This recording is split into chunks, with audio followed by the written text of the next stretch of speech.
Olá, tudo bem? Eu comecei a dar aula nos anos 80. Para a maioria de vocês é tipo assim, há 10 milênios atrás, né? Muito ancestral. E era muito comum na época, nas provas, que a gente colocasse mensagens para os alunos, assim, para abrir a prova, mensagens encorajadoras e coisas desse tipo. E me lembro de uma frase que eu repetia muito, mandava muito para meus alunos, que era assim: que bem você fez hoje? Ou alguma coisa parecida. Quantas pessoas você tocou positivamente no dia de hoje? Quantas vidas você ajudou a mudar? É uma chamada para mim permanente. Assim, hoje a gente está sem provas impressas de papel, mas fica valendo essa mensagem, sem dúvida, que a gente todos os dias pare e pense: que bem eu fiz hoje? Quantas pessoas eu positivamente toquei no dia de hoje? Vamos lá, eu conheço os caras que tocam as vidas de centenas e milhares. São nossos mestres e mestras. TV Enem para você.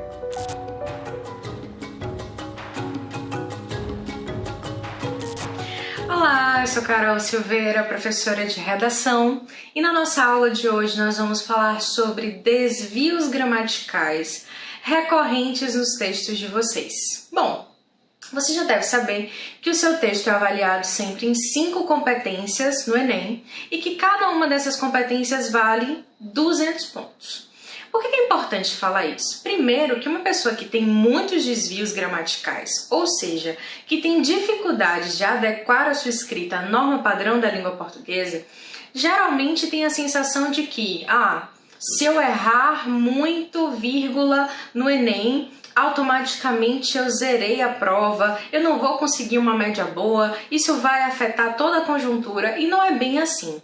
Na verdade, o Enem tem toda uma estratégia de correção, de modo que os elementos que são cobrados de você na escrita, eles ficam bem equilibrados a nível de pontuação, que é o que nos interessa, né? Tira ponto, não tira ponto, dá mais ponto, dá menos ponto. Eu sei que você se preocupa com isso.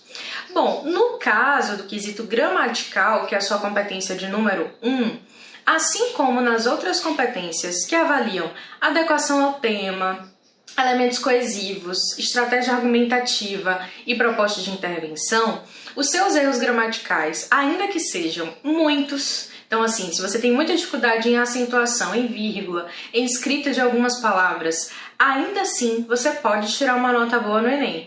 Porque você pode errar muito e você só vai perder até 200 pontos. Claro que eu estou falando isso para te tranquilizar, porque eu não quero que você cometa muitos erros gramaticais. Não é simples resolver essa questão das questões gramaticais na redação. Em especial porque a gente tem a vida inteira de construção de norma padrão, ou a ausência dessa construção, ou a deficiência dessa construção. E sanar isso em uma aula, em alguns minutos, ou de uma forma mágica, é meio complicado. Mas eu vou dar algumas dicas para vocês, sobretudo observando os erros que vocês mais cometem, por isso que são os erros mais recorrentes, tá bom?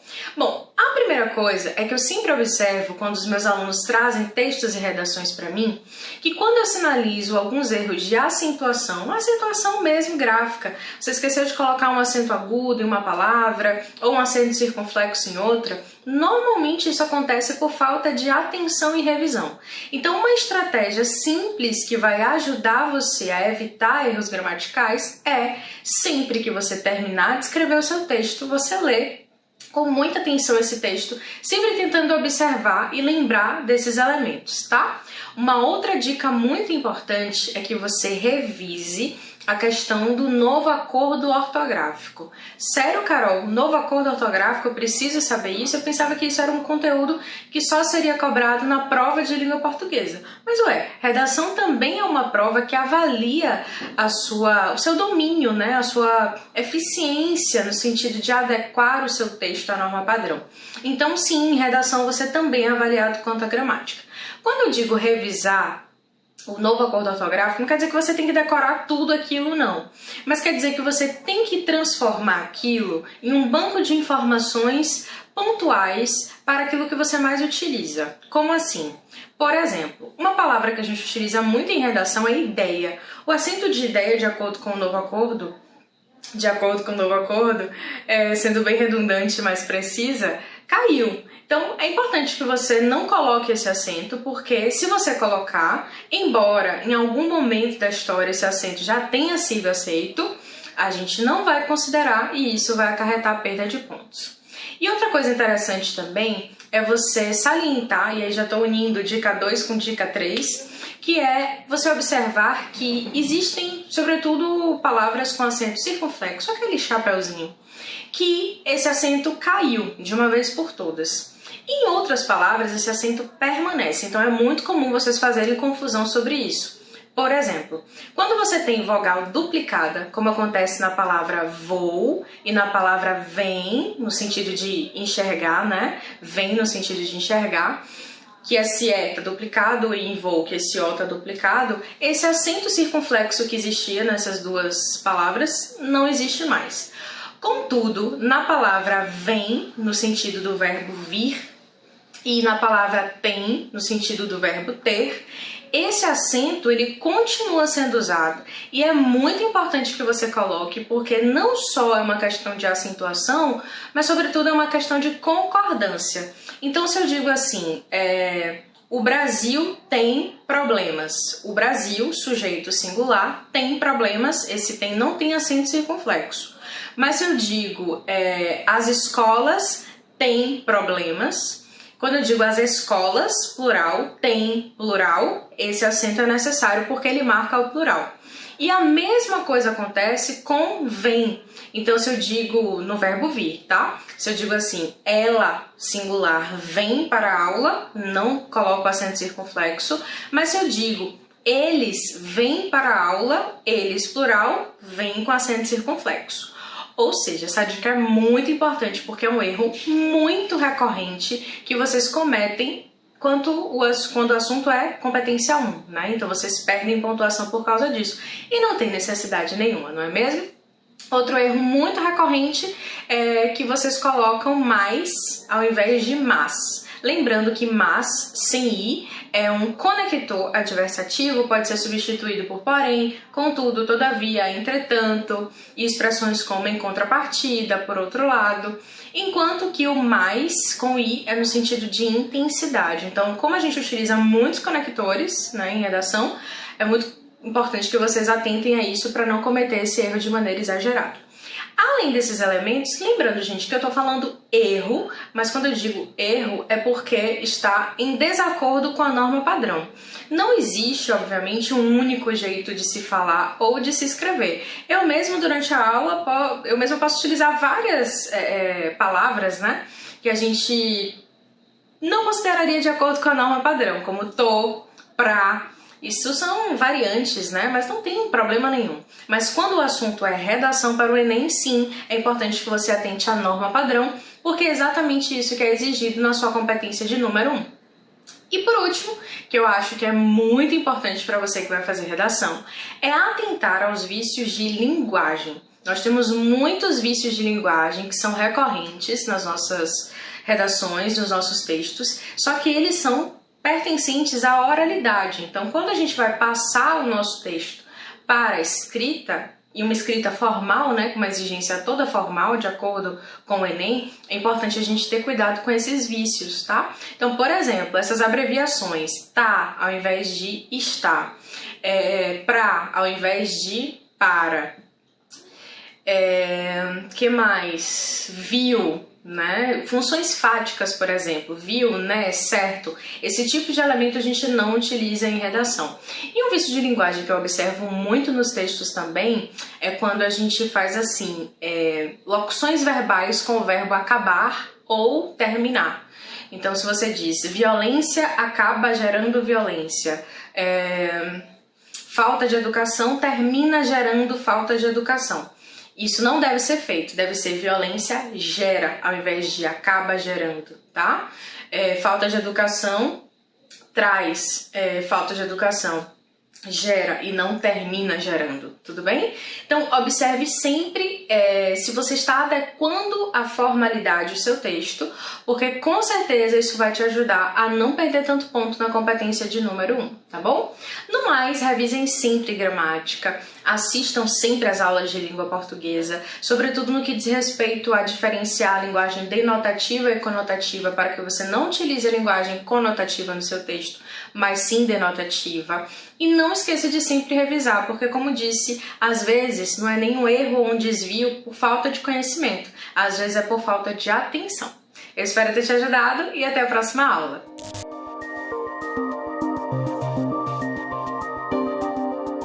Olá, tudo bem com você? Então descomplica daí que eu descomplico daqui. Eu sou Luiz Felipe Veloso e sigo com você batendo um papo sobre o que é notícia em Salvador, na Bahia, no Brasil, no mundo. Discutindo aqui questões relacionadas ao dia a dia, ao nosso cotidiano, os números que fazem parte das nossas vidas. Por exemplo, hoje eu escolhi um tema um tanto quanto desagradável, né? Vamos conversar de um jeito desagradável, mas uma informação que é fundamental para que você, que é homem, você, eu, homens, precisamos ter mais consciência do nosso papel em sociedade, mais consciência do respeito que devemos dirigir às mulheres. Você sabia que as mulheres continuam ganhando menos do que os homens no mercado de trabalho, mesmo exercendo as mesmas funções?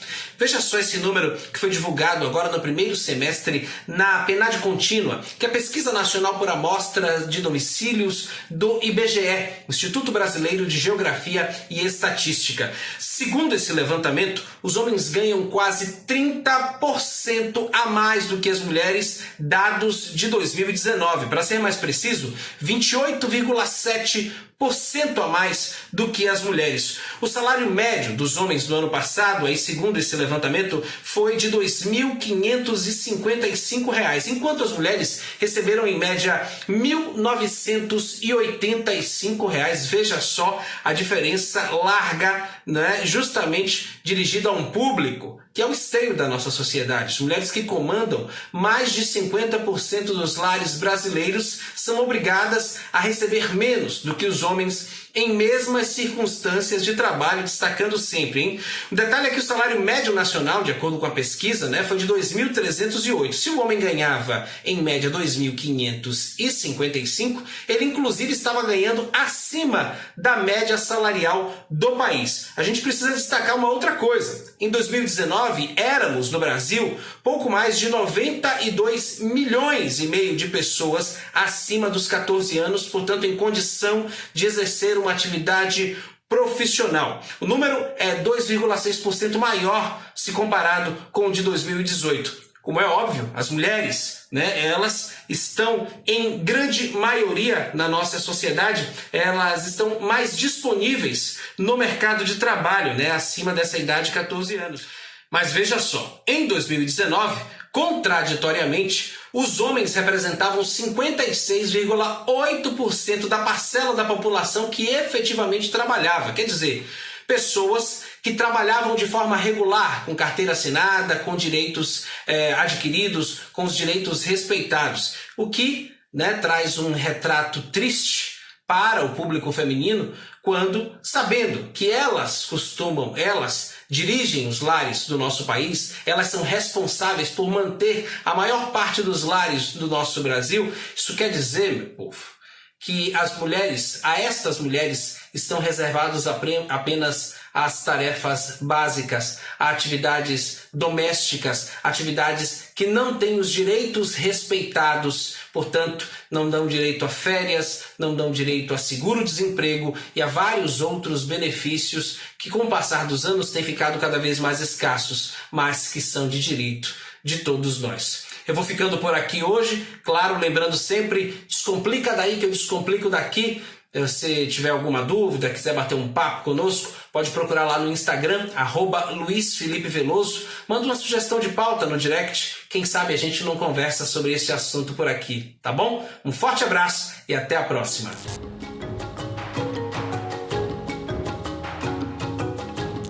Olá pessoal, tudo bom com vocês?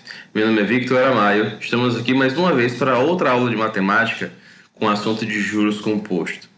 Na aula anterior, eu dei aula para vocês sobre juros simples. E a nossa definição de juros simples e de juros composto é basicamente a mesma, tá? O que muda é a forma como funciona e como se calcula o juros composto, tá? Então nós temos aqui, juros composto funciona através de uma cobrança percentual sobre o valor total da aplicação. Logo, essa quantia muda a cada período da aplicação. Lá em juros simples, essa cobrança era em cima do valor inicial. Essa é a diferença básica entre juros simples e juros composto. Além dessa diferença que eu acabei de falar para vocês, o que muda também é a fórmula. Na fórmula de juros composto, nós temos uma equação exponencial. E aí, o que acontece? Aqui nós temos que o montante é igual ao capital, que é o valor que foi investido inicialmente, vezes 1 mais I, que é a taxa, a porcentagem de juros, né, a porcentagem cobrada, me perdoem, elevado a T, que é o tempo ou o período que essa aplicação está sendo aplicada, não é isso? Então, as formas das taxas continuam sendo as mesmas, não é isso? Ao ano, ao mês, ao dia ou ao semestre. E nós continuamos considerando que um mês tem 30 dias e um ano tem 365 dias, tá? Montante também continua sendo como capital mais juros. Essa parte também não muda. O que muda basicamente é a fórmula e a forma como nós vamos calcular. Vamos olhar aqui um exemplo prático de como funciona, com a diferença básica. Nós temos aqui aquela mesma tabela que eu utilizei para juros simples, está aqui, certo?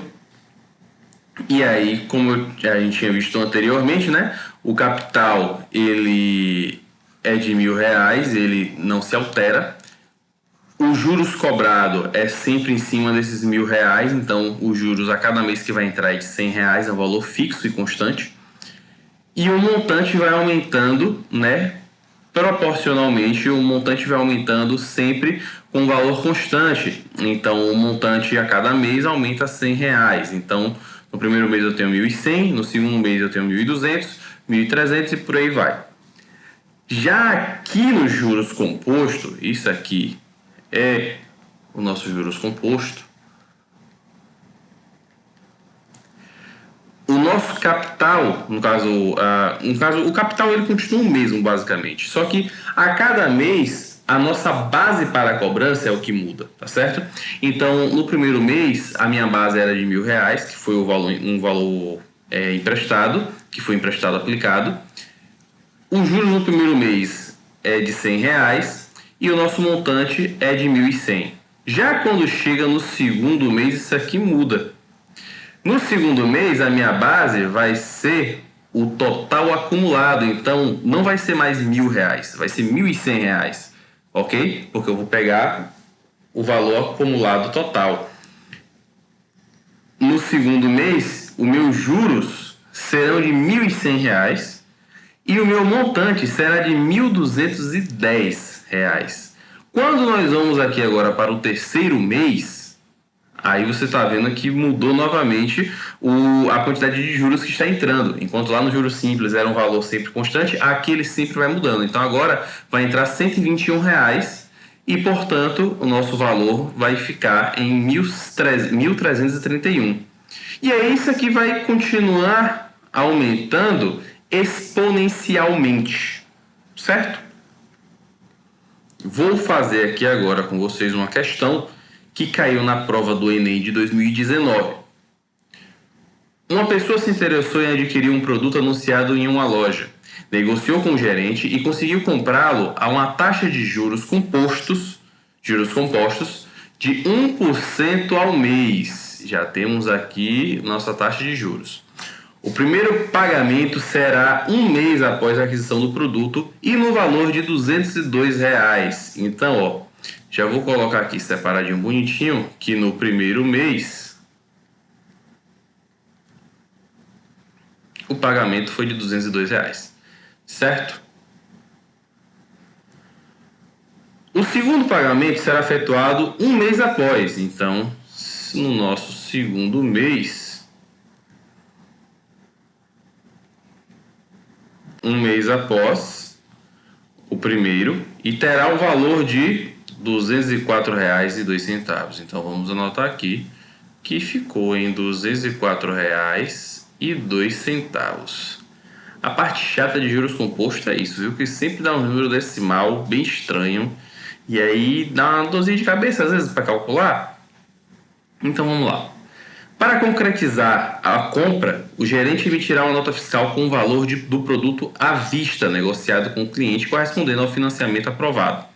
O valor à vista, em real, que deverá constar na nota fiscal é de... Bom, para saber o valor à vista, eu tenho que saber o quanto que foi acrescido, né, em cada mês. Então vamos lá.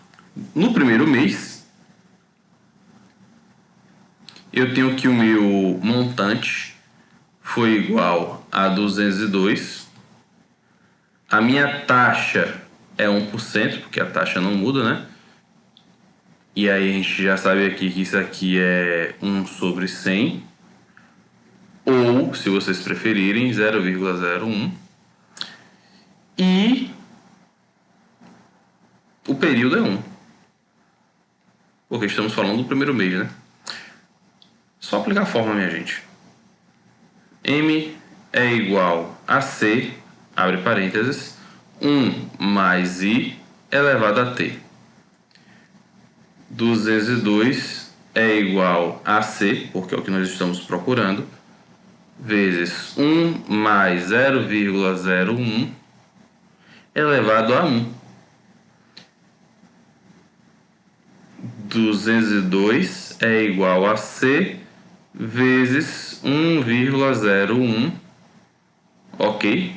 Porque isso tudo aqui elevado à primeira, né, como a gente já sabe, dá ele mesmo. Então, portanto, nosso capital vai ser igual a 202 dividido por 1,01, ok? Na hora de calcular isso daqui, eu vou fazer o seguinte, ó. C é igual a 202 dividido por 101 sobre 100. Aí a gente inverte e multiplica, né? C é igual a 202 vezes 100 sobre 101. Isso aqui dá para a gente simplificar. Então aqui vai ficar 2. Então, portanto, C é igual a 200. Ok? Ok. Então, já achei aqui quanto foi o valor do capital inicial, né, no primeiro mês. Olha, como esse negócio foi dividido em 2 vezes, creio eu que a segunda parcela vai dar 200 também, né? Então, eu já poderia marcar aqui letra B, que vai dar 400. Porém, todavia, contudo, nós vamos fazer o quê? Nós vamos calcular, né? Porque, afinal de contas, a gente não pode ficar simplesmente falando para vocês uma coisa sem mostrar, sem comprovar. Então, eu vou dar uma diminuída aqui. Vou deixar tudo isso aqui em um lugar só, para ficar bonitinho. Vou deixar isso aqui, ó. Certo? E vamos calcular o segundo mês. Então vamos lá. M do segundo mês é 204,02 e continua sendo nosso velho amigo 1%. T agora é 2, certo? Eu vou botar que isso aqui é 1. Então vamos ser felizes, né? Vamos calcular. M é igual a C, 1 mais I elevado a T. 204,02 é igual a C, 1 mais 0,01 elevado ao quadrado. Opa, já é fazendo besteira aqui. 204,02 é igual a C, abre parênteses, 1,01 elevado ao quadrado. Eita, vamos ter que... Aqui já vai dar uma dorzinha de cabeça, né? C é igual a 204,02, não é isso? Dividido, vamos fazer logo aqui, 1,01 ao quadrado. 1,01 vezes 1,01. 1 vezes 1 dá 1, 0, 1, 1, 0, 1. Opa, já ia fazendo besteira aqui, ó. Esqueci do zero aqui.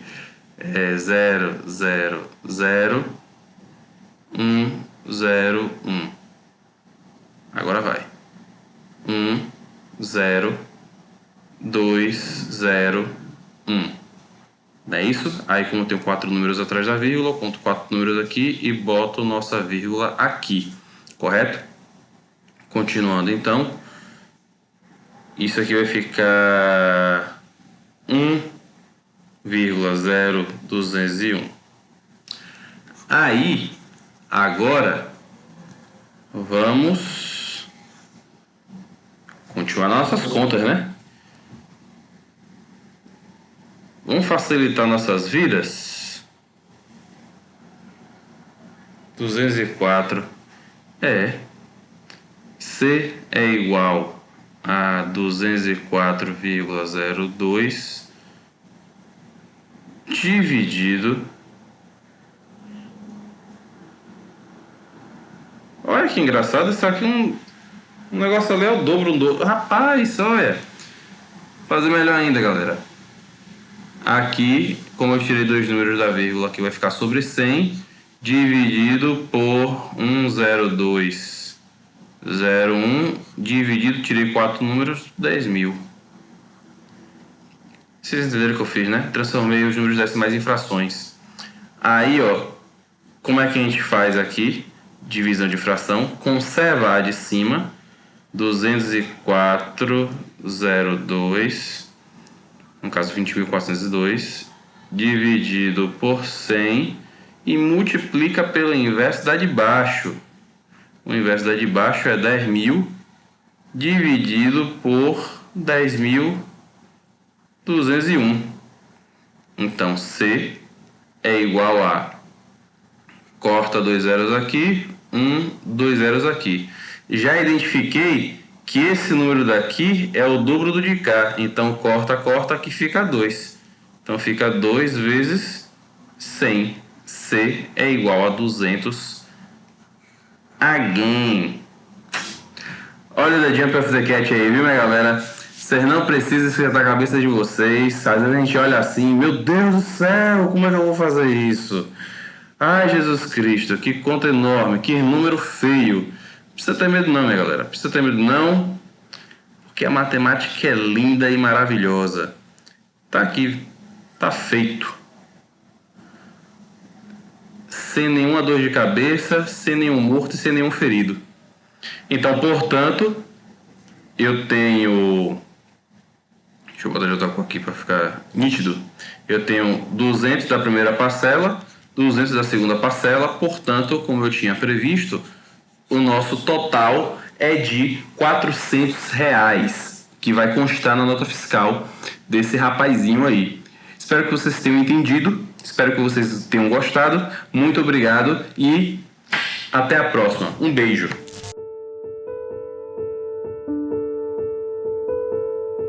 Quando eu tinha 16 ou 17 anos, a escolha profissional era uma grande incógnita. Eu pensava em mais ou menos umas 7 a 8 profissões diferentes.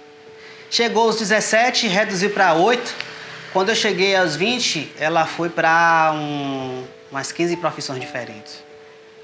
O que eu quero dizer é que quando você for escolher a sua profissão, é razoável que você pense na sua realização pessoal, na sua relação econômica, na sua realização econômica e o contexto político-social que você vive.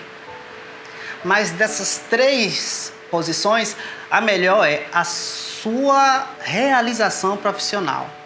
Aí você pensa, poxa, mas se eu escolher alguma coisa que não dá dinheiro? O problema é que, independente do que você escolha, você vai demorar anos nessa formação.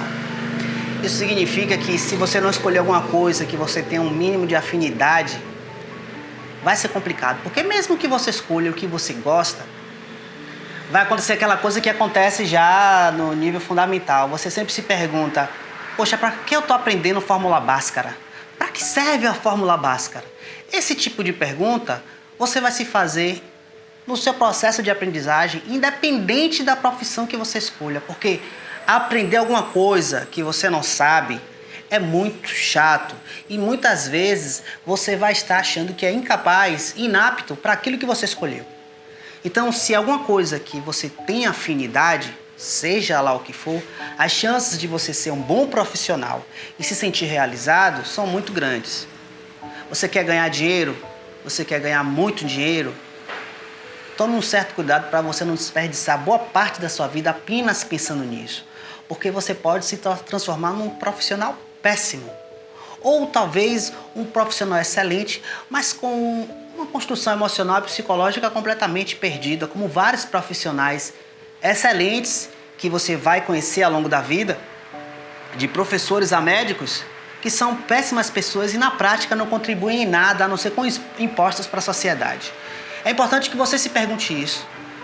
Como é que você quer lidar com você mesmo na escolha profissional que você vai ter? E o tempo de aprendizagem que você vai ter com ela, porque muitas vezes você vai ficar enfadado, muitas vezes você vai passar por um processo de aprendizagem que você vai considerar chato, muitas vezes você vai dizer, para que eu estou aprendendo essa Fórmula Bhaskara? E só depois, no final, que você vai realmente ter os frutos. Mas o processo de aprendizagem, 4 anos, 5 anos, 6 anos, se você não tiver esse alicerce de você achar que você está contribuindo para você mesmo, para a sociedade, no fim, você pode sair perdendo e a sociedade como um todo. Então, curta o que você escolher, porque cedo ou tarde pode surgir a morte, moço, e nos arranca sem ter curtido a vida, como diria Belchior. Até lá.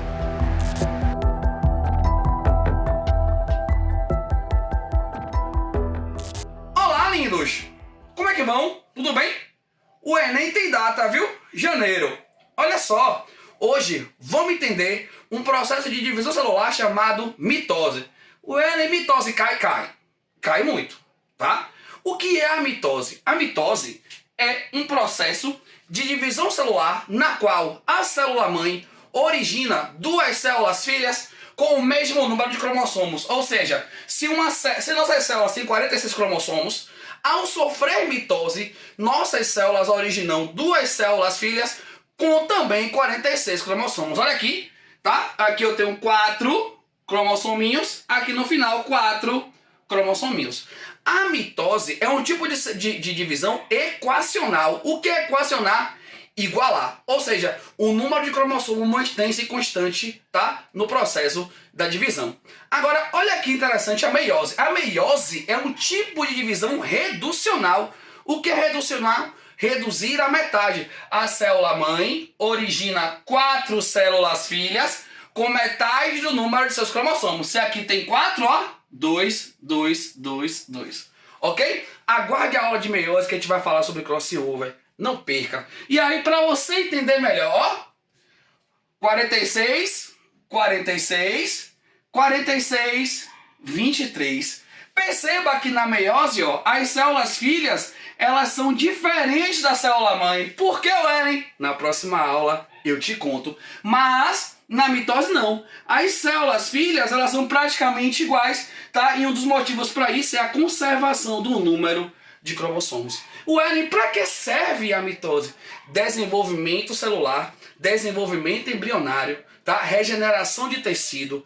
Tudo isso é função mitótica, tá? Então quando você está crescendo em altura aí, ó, suas células ósseas sofrendo mitose. Quando você tem uma feridinha, que essa ferida sara, tecido epitelial sofrendo mitose. Então, ó, essa regeneração, desenvolvimento embrionário, tudo isso é função mitótica. Tá? E onde é que acontece a mitose, Ellen? Células eucarióticas, células nucleares. Mas detalhe, meus amores, tá? Um processo mitótico não acontece assim do nada, tá? Quando você vai sair, por exemplo, para algum lugar especial, você se prepara para sair, não é isso? Então uma célula também se prepara para dividir. E essa fase de preparação da divisão celular é chamada de intérfase. Tá? Então a célula, tá? Ela tem um período que precede, tá? O processo de divisão propriamente dito. Se você olhar, ó, esse período de preparação, tá? Que é a intérfase, ele é maior que o período mitótico. Tá? Então a mitose, tá? Ela é um período muito curtinho quando comparado ao período de preparação que é a intérfase. E a intérfase, ela é dividida em 3 fases: G1, S, G2. G1 gap 1, S de síntese, G2 intervalo 2 gap 2. O que acontece no G1? Bom, para você entender o G1 é muito tranquilo. No G1 você tem uma série de transcrição de RNAs mensageiros que vão dar origem à síntese proteica e à expansão do volume celular. Na fase S, a fase S é a fase mais importante, porque é aqui que vai acontecer a duplicação do DNA. Tá? A duplicação do DNA, que é sempre conservativa, ela acontece aqui, ó, na fase de síntese. E aqui, ó, você vai começar a ter a espirilização desse DNA, onde a espirilização desse DNA vai começar a originar o cromossomo. E quando esse DNA duplica, você vai ter o cromossomo duplicado, que é aquele na forma de xizinho que a gente conhece, tá? Onde você tem as cromátides irmãs e o centrômero. E o que é interessante você entender aqui? G2. No G2, o que vai acontecer em G2? A duplicação dos centríolos, que são fundamentais no processo da divisão. E eu vou dar uma dica sobre eles. Agora, meus amores, a mitose, ela acontece em 4 fases bem definidas. Venha comigo. Prófase, metáfase, anáfase, telófase. Prófase, anáfase, tá? Prófase, metáfase, anáfase, telófase. Gente, o Ellen são muitos nomes. Então qual é a dica que eu te dou? Como é que você vai entender isso? Entenda o que acontece em cada fase, tá? Então vamos lá. O que vai acontecer na prófase? A expansão do volume nuclear. Ó, água entrando no núcleo, e o volume nuclear aumentando. O aumento do volume nuclear provoca o rompimento da carioteca. Ó, a carioteca começa a romper. Os centrossomos, tá, que são centroorganizadores desse processo, começam a migrar para os polos da célula, tá? E dentro do centrossomo a gente tem quem, tá? Fibras cilíndricas compactadas, que são os centríolos. E aí nesse processo, ó, a gente vai começar a ter o quê? A formação do fuso mitótico, tá? A formação desse fuso mitótico, ela vai ser concluída aonde? Em que momento? Aqui, ó, na metáfase. Tá? Então o que está acontecendo na metáfase? Ó, formação do fuso mitótico, ó, cromossomos posicionados no equador da célula, grau máximo de espiralização desses cromossomos. O que tem aqui? Tá? Eu consigo parar a divisão com uma substância chamada de colchicina e eu consigo ver os cromossomos bonitinhos, tá?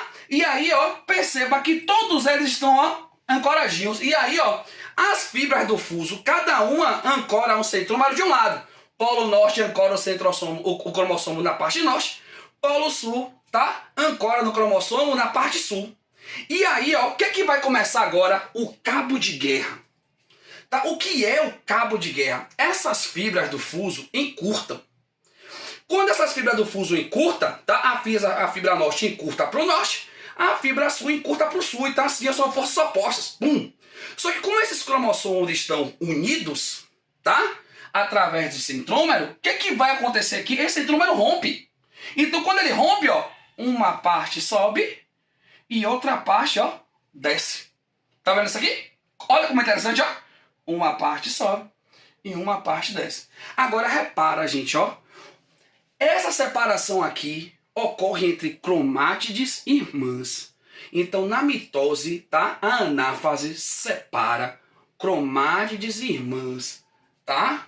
Ó, as cromátides irmãs sendo separadas no processo mitótico na fase de anáfase, tá? O DNA estava duplicado, tá? E aqui ele volta a dividir. Tá vendo? Os cromossomos estão todos alinhadinhos. Então, ó, a fase S, tá? Ela vai fazer com que, nesta fase aqui, a manutenção do número de cromossomos ocorra. Tá? Ele duplica por 2 e divide por 2. Tá? E essa divisão por 2 é a fase, né, ocorre aqui na anáfase, através da separação das cromátides irmãs. Olha aqui o cabo de guerra acontecendo, que legal. Olha que top isso. Tá? Não esqueça. E quem realiza esse processo aqui, ó, é o encurtamento das fibras do fuso, tá? Organizadas pelo centrosoma, e lá tem os centríolos. Detalhe, pessoal. Nas células de vegetais superiores, como gimnospermas e angiospermas, não existe centríolo. Tá? Essa separação é feita por uma estrutura originada de Golgi chamada de lamela média. Não esqueça disso jamais. A prova pergunta assim, ó. Vegetais superiores como gimnospermas e angiospermas apresentam centríolo. Mas que falso. Falso. Tá? Vegetais superiores, gimnospermas e angiospermas não originam centríolos. Então esse processo de divisão aqui é originado por Golgi através da lamela média. Tá bom? E por fim, o que é que a gente vai ter aqui? A telófase. Na telófase é o final de tudo. É o fim da divisão. O que vai acontecer aqui? O núcleo vai reaparecer, porque a carioteca vai reaparecer. Os cromossomos vão desespiralizar, tá? E aí, ó, cada centrosoma agora ancora em uma parte da célula, tá? E aí, ó, você vai ter duas células novinhas. Essas células são separadas a partir de uma força centrípeta, chamada de citocinese. A citocinese é organizada por duas proteínas fundamentais, tá? A actina e a miosina contrátil. Exercem uma força de estrangulamento em direção ao centro, e essa força de estrangulamento em direção ao centro vai promover a separação das células, tá bom? E para terminar, olha aqui o gráfico da mitose, ó. Você tem aqui a fase de G1, na fase de S, duplicação do DNA de 2 para 4, tá vendo? E essa divisão ocorre aonde? Na fase da anáfase, ó. Tá? Então, de 2, 4, 2. Aqui na anáfase, tá vendo, meus amores? Obrigado pela sua atenção, gratidão por esse momento, tá? Aguarde a aula de meiose, você vai adorar, ok? Beijo, fiquem com Jesus.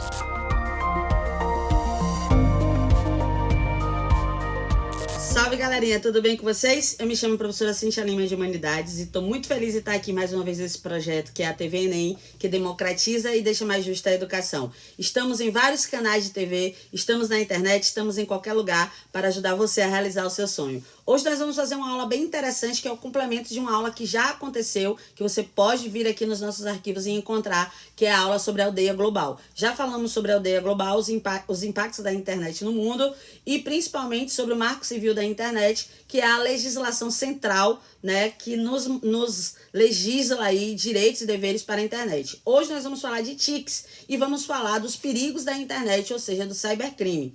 TICs, para quem não sabe, ela está aplicada em diversos contextos relevantes da nossa vida, sejam eles de função social, como por exemplo a comunicação, sejam eles o exercício da cidadania, como por exemplo acessar a internet para buscar um aplicativo agora durante a pandemia para fazer tudo sobre o auxílio emergencial, nós precisamos usar da tecnologia, da informação e da comunicação.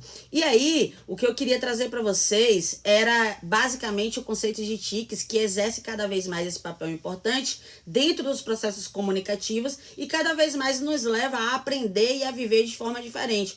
Um exemplo disso é que agora, durante todo esse momento da quarentena e do isolamento social, nós tivemos obrigatoriamente que nos inserir mais e mais e mais nesse mundo tecnológico. O Pierre Levy, ele já falava um pouquinho sobre isso. Ele tem um conceito sobre antropologia do ciberespaço, onde ele afirma que cada vez mais as informações vão ser cruzadas, conectadas de uma forma tão precisa que nós teremos que migrar do nosso conhecimento, do nosso entendimento de mundo, do nosso senso cultural e de pertencimento para um universo que vai ser desconhecido e que vai ser amplo e cada vez mais amplo até o momento que a gente vai ter que viver 100% inserido nele, que é essa potencialidade aí das TICs e que não menospreza e não subjuga ninguém, apesar de saber, segundo Pierre Levy, que a inteligência coletiva ela está focando contextos antropológicos que vão exceder aí os critérios de socialização, conexão ou apenas de comunicação, tendo em vista que a sociedade passa a fazer cada vez mais macromudanças.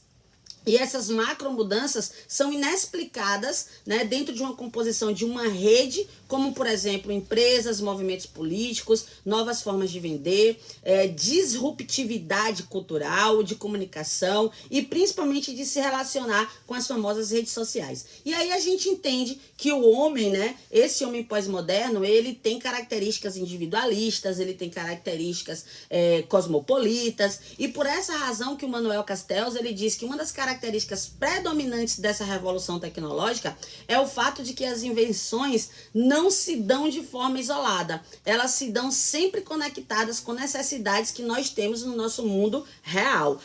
Aliás, abre aspas, eu acho sempre interessante diferenciar mundo real e mundo virtual, porque apesar do mundo virtual ser uma extensão da minha realidade, ser uma extensão da natureza de quem eu sou, eu tenho características tecnológicas que são exclusivamente do mundo virtual. Então é preciso ter uma legislação civil, como nós já temos, que é o Marco Civil da Internet, mas também ter um gerenciamento fiscal dessas questões tecnológicas que vão além de mim e de você. E aí é por isso que nós temos hoje muitas leis que estão chegando e muitas leis que já estão sendo legisladas e que talvez você não conheça. Vamos ver?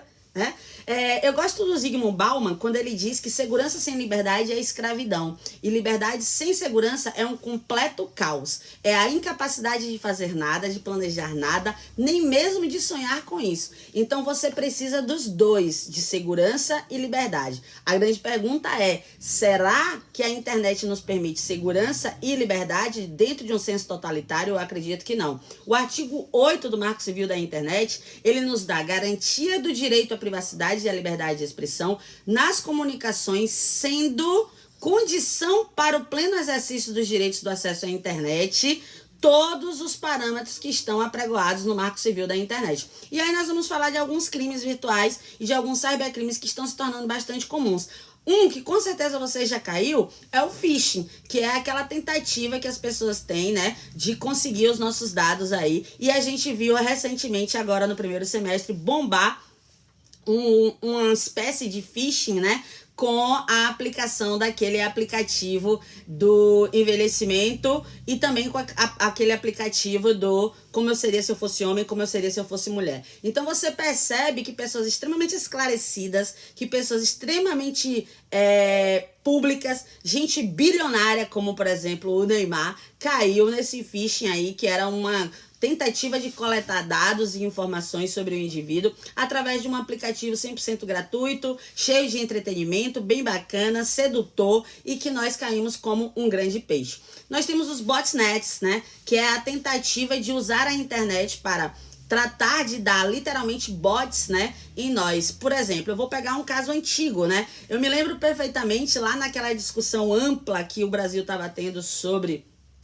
o mensalão e a Lava Jato e etc e tal. E no meio daquilo tudo veio a prisão dos donos de uma empresa, né? De uma empresa que se relacionava a frigoríficos. E aí veio na internet, porque o brasileiro ele é muito rápido na internet, ele adora fazer memes. E aí veio toda aquela discussão sobre o churrasco de papelão. Então, enquanto a Câmara estava votando leis terrivelmente perigosas para o brasileiro, como, por exemplo, o congelamento do salário mínimo por 20 anos, estava na internet bombando um movimento que era eu não como churrasco de papelão. E os memes, né? Quem não se lembra do 7-1 da Copa do Mundo? Enfim, a fake news, que é uma discussão que já existe há muito tempo e que a gente já tem hoje aqui no Brasil acontecendo no ano de 2020, um estopim sobre a fake news por conta aí da manipulação de informação, do disparo de informação em massa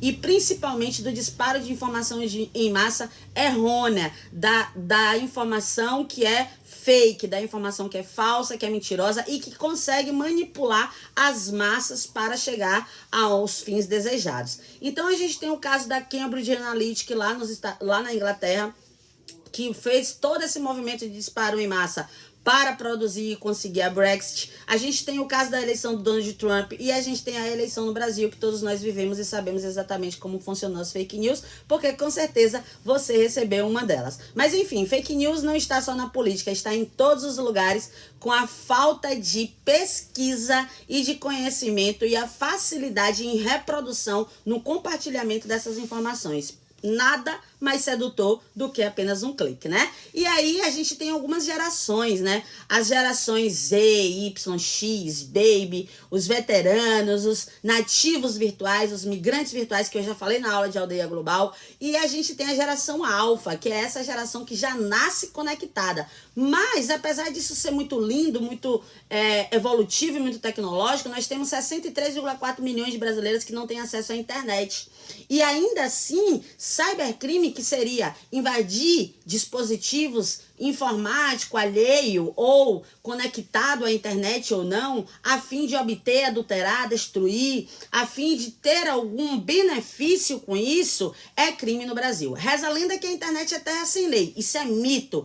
A internet é a extensão da nossa vida moral. Isso significa que na internet nós temos basicamente as mesmas leis que existem no Código Civil Penal. Se racismo é crime, na internet racismo também é crime. Se homofobia é crime, na internet homofobia também é crime. Mas nós temos os brutos da web. E a web é o espaço do anonimato. Se você quiser cometer um crime de forma anônima, você em algum momento pode cair aí numa dessa cilada, pois hoje nós temos um Código Penal que tutela um sentimento de respeito muito grande por essas pessoas que são aí feridas moralmente ou de qualquer forma com esses golpes virtuais que não param de acontecer. Uma das que eu quero falar logo de imediato é sobre a questão dos mortos, porque a gente vê muito foto de pessoas mortas na internet, compartilhamento de acidentes, as pessoas no instinto de compartilhar um acidente que viu em estrada, termina fazendo um crime, né? E esse crime é chamado vilipendiamento, né? Ou seja, para quem não sabe, vilipendiar é uma conduta de escarnear,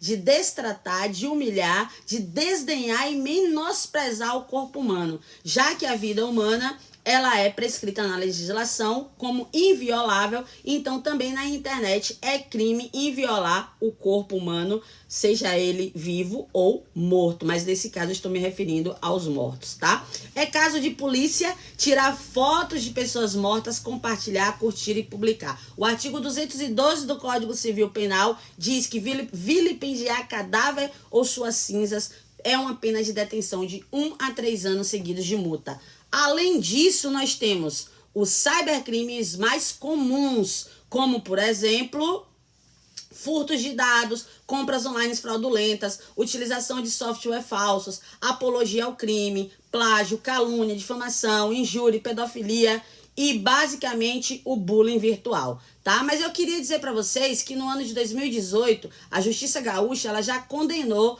os seus primeiros aí, né, por estupro virtual. Sim, estupro virtual é crime, né? Estudantes de medicina conseguiram ser presos pelo crime de estupro virtual e também, além do estupro virtual, algo que é muito mais comum na realidade de jovem, é a vingança pornô, né? Essa vingança pornô, no artigo 218 do Código Civil Penal, diz que todas as vezes que o revenge porn ou a exposição íntima sem consentimento for publicada ou for exacerbada na internet, ou não precisa nem ser na internet, for um caso de publicidade, isso será crime diante do artigo 218 do Código Penal.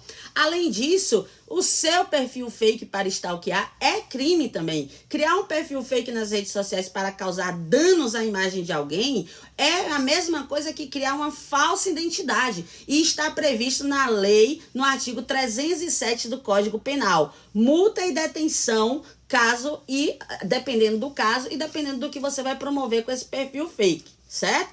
Além disso, nós temos algo que está muito em evidência, que são os drones, né? É caso de polícia, sim. O artigo 132 do Código Penal diz que pilotar drones sobre pessoas é proibido, a não ser que elas tenham dado autorização para que isso aconteça. Ou seja, quando você pilota drones, além de você estar num espaço aéreo, que você vai ter que ter uma licença para estar, além disso, você está manipulando aí a privacidade das pessoas. Imagina você estar na sua casa, no 12º andar, e um drone ir até você, lhe fotografar dentro do seu lar, e principalmente dentro das medidas, você pode estar com uma roupa inadequada e por aí vai, né? O artigo 33, ele diz que aquele que pilota drone sem estar devidamente licenciado comete infração penal e responderá pela lei de contravenção penal contra a pena de prisão simples de 15 dias a 3 meses seguidos de multa.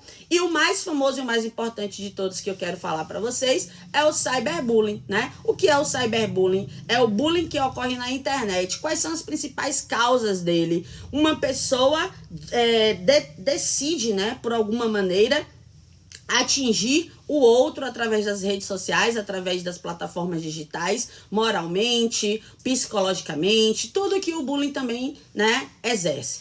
As consequências disso geram depressão, isolamento, baixa autoestima, desapego, suicídios e vários outros problemas.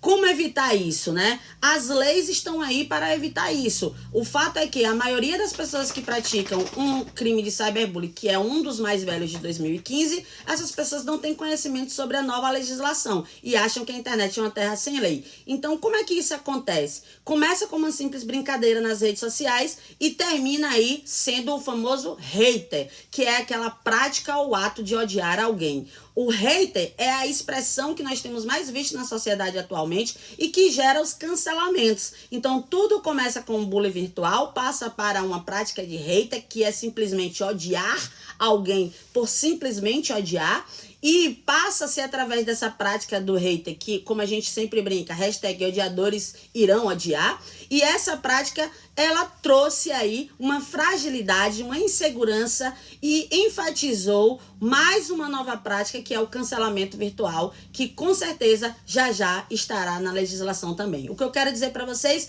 é que a revolução não será televisionada nem tweetada, a revolução será remixada em formas de memes ou de algum tweet que já foi feito por alguém, mas que vai ser aplicado em massa, porque a internet é um espaço de divulgação em massa e por isso você precisa se cuidar, por isso você precisa ter a sua segurança, conhecer as leis e cada vez mais aplicar a sua usabilidade dentro do Código Civil da internet. Eu sou Cintia Lima, fico por aqui e espero voltar em breve com mais uma lei para essa TV Enem maravilhosa. Um abraço para vocês.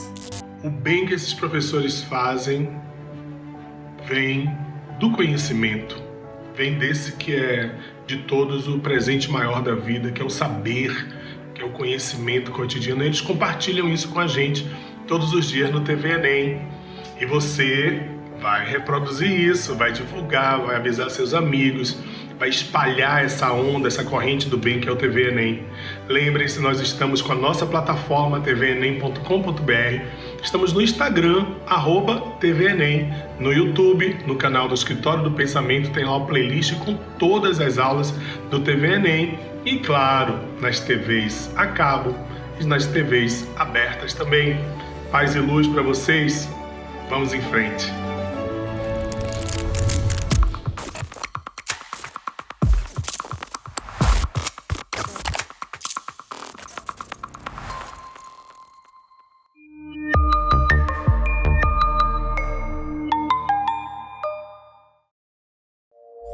Música